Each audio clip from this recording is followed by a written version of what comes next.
Markets now. Jameel Ahmed's Vice President of Corporate Development and Market Research at FXTM joins us on the line. Jameel, not spoken for a few weeks. Welcome back. We have definitely missed each other. Thank you very much for having me as always. Always a pleasure to speak to you guys about the markets. Let's get up to date though. Today, what are you watching market-wise? Let's start locally. Okay, so local markets. There's a little bit more caution in the air. The DFM concluded trading nearly 1% lower, while the Abu Dhabi securities market closed marginally lower, just minus 0.38%. Basically, this comes in light of some profit taken across the emerging market stocks, following comments from the U.S. Federal Reserve spokesperson in New York, President yesterday, that U.S. interest rates could be raised as early as next month. Personally, what I think is that the Federal Reserve are trying to maintain and continue a public bias, or at least a stance towards raising interest rates in 2016. But you just have to look at the recent reactions in the markets to see that investors generally have very little confidence that the Federal Reserve will be raising interest rates, and basically U.S. interest rate expectations are receiving a repeated crushing.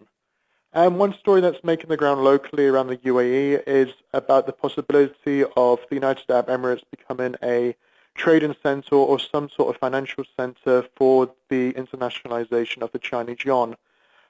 Basically, despite any ongoing headlines about the China economy slowing down, there is no doubt at all that the internationalization of the local currency itself still boasts huge potential. Internationally, there's actually, for August, there's quite high levels of volatility around at least the currency markets. Two stories that we're focusing on, and this is quite repetitive, is oil markets and the UK economy following the EU referendum. Starting with the oil markets, oil has made huge progress in price over the past week, basically because of speculation that OPEC are going to have an informal meeting in September, and I have no idea what they mean by informal meeting, but speculation is increasing that OPEC could possibly do something about the oversupply in the market. We've seen this again, and I think there'll be a reversal of expectations sometime later down the line. UK economy, we've had some data this week that economists are paying attention to, because basically this is the first real week of UK economic data following the decision to, vote to leave the EU during the referendum late in June. It's been mixed. Unemployment data today wasn't too negative. However, it's definitely going to take some more time to filter through the economy and to see if businesses in the UK are now not hiring following the unexpected decision late in June. Import prices, though, are definitely rising. Price pressures are increasing for UK companies.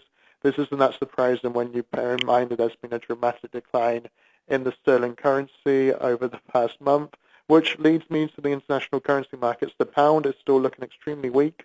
We've dropped back below 130 against the dollar, which is probably going to bring a smile to any British expatriate living in the UAE, because for dirham to British pound, we're going to see more strength, and this is probably going to be the way forward in the medium and longer term as well.